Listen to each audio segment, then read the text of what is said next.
The Kentucky Wildcats and John Calipari are moving on to Sweet 16, just in opposite directions. As we know, the Arizona Razorbacks and John Calipari moved on to Sweet 16 with a win over St. John's, while as today we saw the Kentucky Wildcats with a very solid 84-75 victory over the Illinois Fighting Illini. 3 seed in the Midwest versus the number 6 seed in the Midwest. So very solid win all throughout for Kentucky. Kobe Bria led the way with 23 points. He had a heck of a day.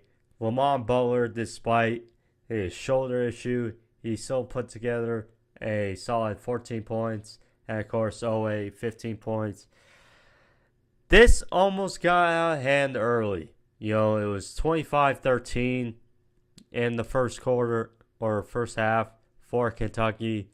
But Illinois, to their credit, sucked their guns and went on a 10-2 run to pull it within a 4-point game, 27-23.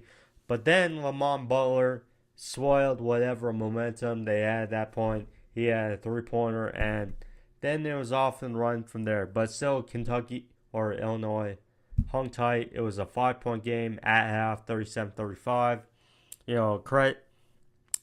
Credits to, Boswell.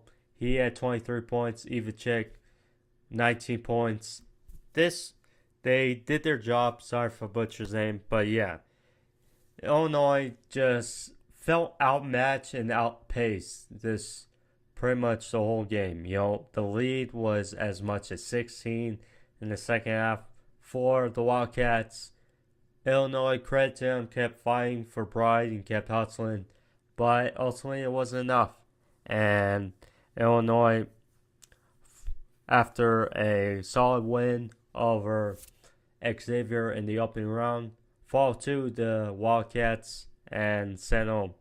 So Kentucky will head on to face the number 2 seed Tennessee Volunteers Friday night, which should be interesting, as Kentucky, even though the lower seed, did sweep Tennessee in the regular season, so it should be fun. They had a 78-73 win on the road, and I believe it was let me double check really quick. It was a 75-64 win at home. So best of luck to Kentucky. We'll see how it fares.